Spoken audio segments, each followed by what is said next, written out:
Olá, bom dia meus caros irmãos e irmãs, queridos devotos e devotas de Santo Antônio, paz e bem.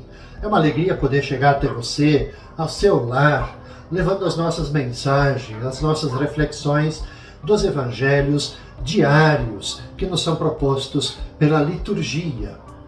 Nós estamos iniciando hoje as reflexões da 10ª semana do Tempo Comum.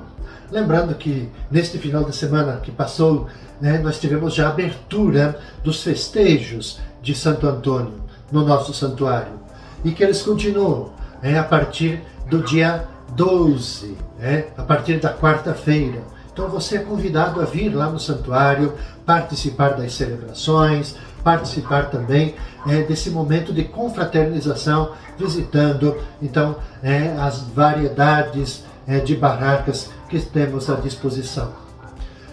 Hoje, então, caros irmãos e irmãs, dia 10 de junho, nós vamos rezar, vamos refletir, meditar nos nossos corações com o Evangelho de Mateus, capítulo 5, versículos de 1 até 12. Vendo Jesus as multidões, ele subiu ao monte e se sentou. Os discípulos aproximaram-se e Jesus começou a ensiná-los. Bem-aventurados os pobres em espírito, porque deles é o reino dos céus. Bem-aventurados os aflitos, porque serão consolados. Bem-aventurados os mansos, porque possuirão a terra. Bem-aventurados os que têm fome e sede de justiça, porque serão saciados. Bem-aventurados os misericordiosos, porque alcançarão misericórdia. Bem-aventurados os puros de coração, porque verão a Deus. Bem-aventurados os que promovem a paz, porque serão chamados filhos de Deus. Bem-aventurados os que são perseguidos por causa da justiça, porque deles é o reino de Deus. Bem-aventurados sois vós quando vos injuriarem e perseguirem, e mentindo disserem todo tipo de mal contra vós por causa de mim. Alegrai-vos e exultai, porque será grande vossa recompensa nos céus. Do mesmo modo perseguiram os profetas que vieram antes de vós. Um belíssimo evangelho, caros irmãos e irmãs, para iniciarmos essa nossa semana, as bem-aventuranças. Primeiro, eu gostaria de chamar a atenção para o lugar. Jesus subiu o monte e lá se sentou. Ora, o monte, montanha, sempre na linguagem bíblica, são lugares santos, onde que Deus se manifesta. Vale aqui a gente lembrar as várias vezes, por exemplo, lá no Antigo Testamento, que Moisés ele sobe o Monte Sinai para receber as tábuas da lei.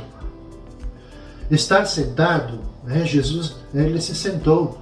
Então estar assentado é uma posição de quem ensina ou dos que exercem poder e governam.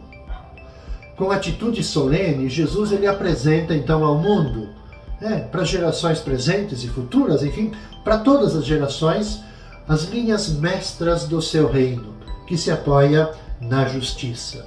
Esse é o sentido das bem-aventuranças. É como se fosse um programa de vida que Jesus apresenta para cada um de nós. Chama a atenção também que esse sermão da montanha, como é dito, as bem-aventuranças, ali a gente vai perceber como que é o coração de Deus. Um coração que ama a todos e a todos quer felizes. Aliás, se há uma palavra que nós poderíamos colocar aqui, bem-aventurados é felizes. Então, felizes, felizes, felizes, bem-aventurados, ele é o termo mais repetido no Evangelho que nós escutamos hoje, nessa segunda-feira. Deus quer a felicidade nossa. E ele ensina a gente o caminho para chegarmos até lá, para sermos felizes. E esse caminho, ele não passa pelas ilusões que as riquezas nos trazem, poder, as ilusões do poder, das alegrias fáceis, que não passam muitas vezes de um beco sem saída, que nos afastam dele e por isso também da felicidade. O caminho que Jesus apresenta para nós, que indica para sermos felizes, é o próprio caminho dele. Veja que o mundo, ele proclama as bem-aventuranças do egoísmo. São felizes os ricos, são felizes os poderosos, são felizes os que mandam, os que a qualquer custo procuram satisfazer, enfim, os seus desejos, os seus interesses. Ora, Jesus, ele assume uma posição paradoxal, unindo termos em clara contraposição a isso que o mundo prega. Jesus vai dizer: são felizes os pobres, são felizes os que choram. Ora, por que isso? Porque aqui está um convite para a gente não ficar detidos naquelas coisas superficiais, mas para nós olhar as coisas em profundidade, para vermos aquilo que realmente é importante, aquilo que conta na nossa vida, que traz sentido na nossa vida e que desde já dá alegria para nós, ainda que às vezes seja em condições de sofrimento, como nos coloca as bem-aventuranças. Por que isso? Porque Jesus quer nos colocar aqui as linhas mestras, como eu falei há pouco, do reino, que está apoiado na justiça. Ora, a justiça muitas vezes pode causar sofrimento na nossa vida, mas ao mesmo tempo é perspectiva por sermos justos e pregarmos justiça. Isso nos dá certeza da felicidade. O nosso coração, ele se alegra. Portanto, o exercício da justiça é que deverá transformar as nossas situações opressoras da sociedade. Esse processo transformador, ele começou com Jesus. Ele tem continuidade por meio dos cristãos e cristãs e vai se concluir no final dos tempos, quando Deus será tudo em todos. Os pobres no espírito já são nesse caminho, já estão. A primeira bem-aventurança, eu digo assim, como se fosse a locomotiva que puxa todas as outras bem-aventuranças. Bem-aventurados os pobres em espírito, porque deles é o reino dos céus. Na terça-feira, meus caros irmãos e irmãs, no dia 11 de junho, nós vamos rezar, vamos meditar a partir do Evangelho de Mateus, capítulo 10, versículos de 7 a 13.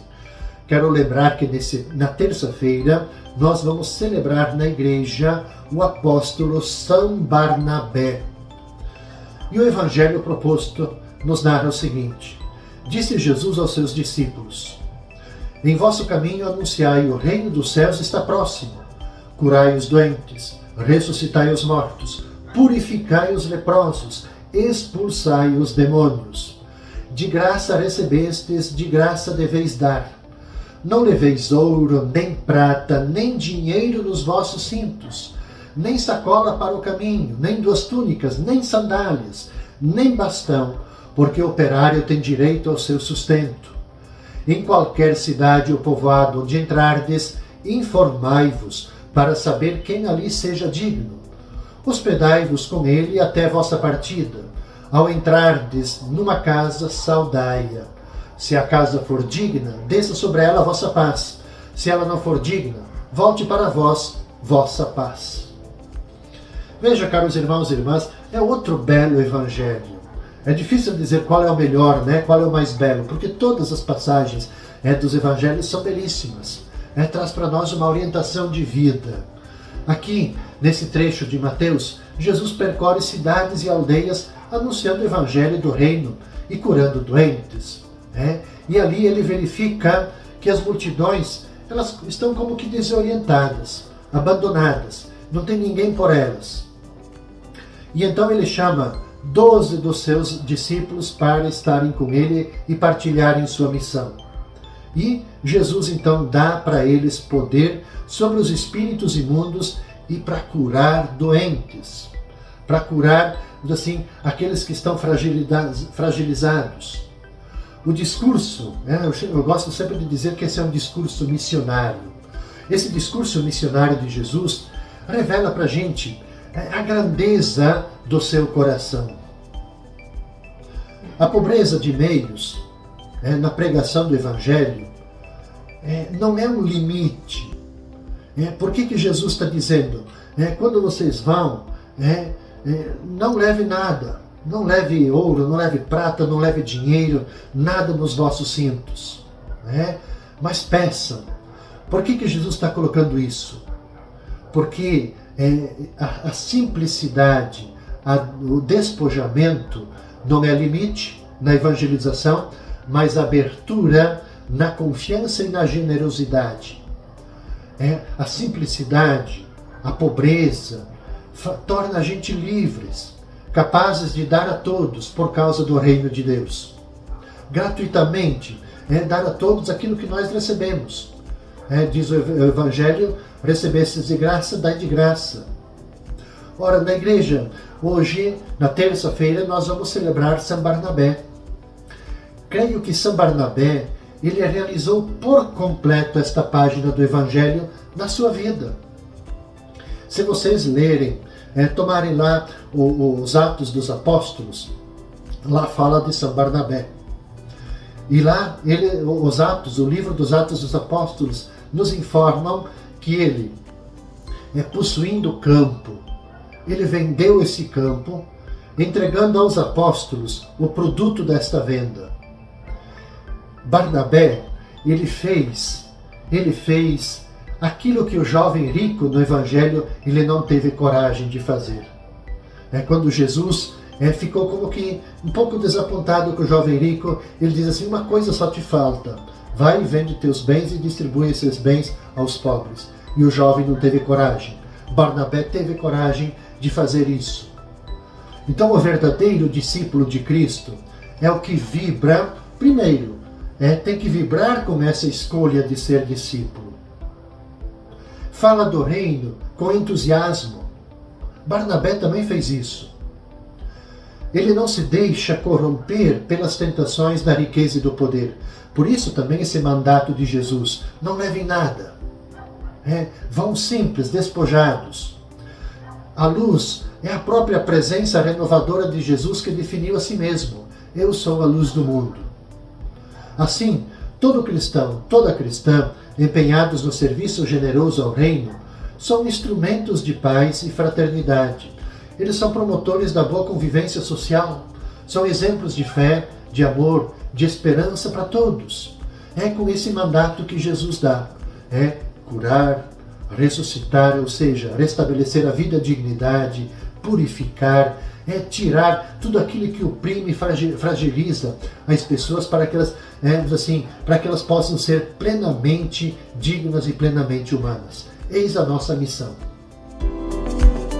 E na quarta-feira, meus caros irmãos, 12 de junho, dia importante, vamos colocar também hoje, na quarta-feira, aliás, dia 12 de junho, o dia dos namorados. Então vamos um pedido, uma prece toda especial, a intercessão de Santo Antônio, por todos aqueles casais jovens que estão nesse processo do namoro, do conhecimento, em vista de constituírem um lar, buscando a vida matrimonial, a vida a dois, fazer esse caminho. Então nós queremos rezar por esses jovens, por todos os que estão fazendo esse itinerário do namoro, do noivado, em busca da vida matrimonial. E para que bem possamos celebrar então o dia 12 de junho, na quarta-feira, nós vamos rezar com Mateus capítulo 5, versículos de 17 até 19. Disse Jesus aos seus discípulos: Não penseis que vim abolir a lei e os profetas. Eu não vim para abolir, mas para dar-lhes pleno cumprimento. Em verdade vos digo, antes que o céu e a terra deixem de existir, nem uma só letra ou vírgula serão tiradas da lei, sem que tudo se cumpra. Portanto, quem desobedecer a um só desses mandamentos, por menor que seja, e ensinar os outros a fazerem o mesmo, será considerado menor no reino dos céus. Porém, quem os praticar e ensinar será considerado grande no reino dos céus. Veja, caros irmãos e irmãs, talvez seja possível que entre os discípulos de Jesus e também no meio das primeiras comunidades cristãs pudessem ter pessoas que colocassem em dúvida a autoridade das Escrituras, visto que Jesus interpretava elas e por vezes as aperfeiçoava, Jesus diz, olha, ouviram o que foi dito, eu porém lhes digo, assim. Talvez tinha aquela ideia, será que vale a pena confiar nelas? Jesus, o que ele faz? Jesus ele corrige essa forma de pensar, afirmando bem categoricamente: eu não vim, na minha missão não é abolir as Escrituras, mas cumprir, colocar em prática, dar pleno cumprimento. É certo que a compreensão correta da Escritura passa pelo critério de Jesus, obviamente. Ele é o intérprete fiel dos mandamentos. O que Jesus quer é o bem das pessoas, a prática da justiça. Ele quer o amor fraterno. Ele quer o reconhecimento de Deus como Senhor absoluto e Pai. Qual é o pleno cumprimento? É que a lei, os mandamentos, não sejam impedimento, não sejam obstáculo, não sejam simplesmente legalismo, mas que as leis sejam, que os mandamentos nos ajudem a nos aproximar de Deus, que os mandamentos nos ajudem a nos aproximarmos e nos tornarmos irmãos e irmãs no cuidado, no respeito a cada ser humano e a toda a criação. Portanto, fiel cumpridor da vontade de Deus, Jesus ele sempre dizia: eu desci do céu, não para fazer minha vontade, mas a vontade daquele que me enviou. Portanto, aqui não se trata de abolir, de rejeitar ou de relativizar os mandamentos, mas Jesus quer potencializar cada um dos mandamentos para que eles se transformem para nós, de fato, em instrumento de aproximação de Deus e de aproximação entre nós, irmãos e irmãs. Com essa meditação, caros irmãos e irmãs, então eu concluo o itinerário desta primeira parte da 10ª semana do Tempo Comum. A gente se encontra novamente na quinta-feira. Veja que dia especial, quinta-feira, dia 13 de junho, dia do nosso querido Santo Antônio. Eu desejo, então, toda paz, todo bem. Mais uma vez eu reforço o convite para vir participar das festas do nosso santuário. Participar das celebrações no dia 13, participar, enfim, lá das tendas, música, comes e bebes, enfim, quer dizer, valorizar o nosso padroeiro e nos sentirmos revigorados em nossa fé. Que Santo Antônio te abençoe e te proteja. Paz e bem.